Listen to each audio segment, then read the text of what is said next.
Hey, don't scroll. Your alchemy depends on it.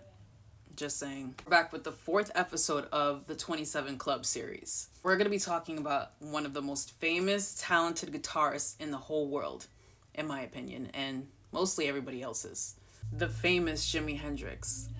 Let's get into it.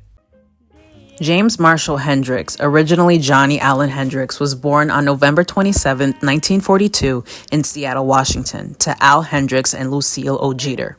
He also had four other siblings, but they had to be given up for adoption due to low income and instability of his parents.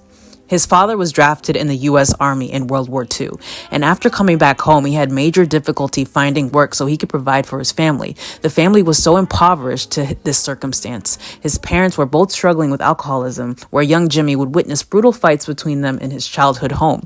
The fights were so brutal that he would have to hide in his closet. As a family, they would bounce around from cheap motels to apartments just to stay afloat, which affected Jimmy in the long run. His father later divorced his mother in 1951, and Al was granted full custody of Jimmy and his brother Leon. Unfortunately, Jimmy's mother, Lucille O. Jeter, died due to cirrhosis of the liver, and Al, their father, refused to take Jimmy to the funeral, instead gave him a shot of whiskey and said, "This is how men deal with loss." So, as you can tell, Jimmy has been through a lot. But despite what he's been through, he's always had a fascination with instruments, specifically the guitar. So many moments of him strumming a broomstick as if it was a guitar, and his father, as well as people in school, took notice. There were points that Jimmy would ask his father for a guitar, but instead they stumbled upon a ukulele that barely had any strings, so Jimmy got the strings and started strumming on the ukulele. At some point, he did stumble upon an acoustic guitar and basically learned from the greats such as B.B. King, Robert Johnson, and Muddy Waters. During his late teens, he ran in trouble with the law while riding around a stolen vehicle. And to redeem that, he chose to enlist in the U.S. Army in 1961. He would actually use his guitar while he was in the U.S. Army for that time period. A year later, he was discharged from the Army and joined the band the King Casuals, who played in gigs in Clarksville, Tennessee, which was started up by his comrade Billy Cox and Johnny Jones. So eventually he would make a living by playing local gigs, and he would be a backup guitarist for many well-known bands, but soon enough grew tired, and then this happened.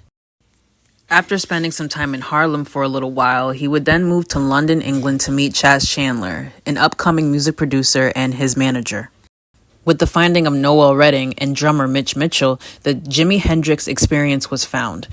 In the UK, they were in the top 10 hits and made their debut in America at the Monterey Pop Festival in 1967. And of course, how can we forget the Woodstock Festival in 1969, where they were headlined? Hendrix and the Jimi Hendrix Experience led a revolution, not only in their albums, but the way that he played the guitar, the way his compositions were. They were out of this world, they were unique, they were out of the box, and people loved it. He wasn't afraid to take risks, and he was definitely willing to challenge the norm, especially through his performances. Fortunately for his loved ones and his fans, Jimmy died on September 18, 1970 in London, England due to an overdose of barbiturates, which were sleeping pills. He had a substance abuse problem and did deal with some mental health conditions, but what can we take from this? Jimmy wasn't afraid to take risks. Despite what he's been through, despite his childhood, he was more afraid of not trying at all, and he had such an electrifying passion that he led a revolution for rock and roll. So what's your revolution? I love you.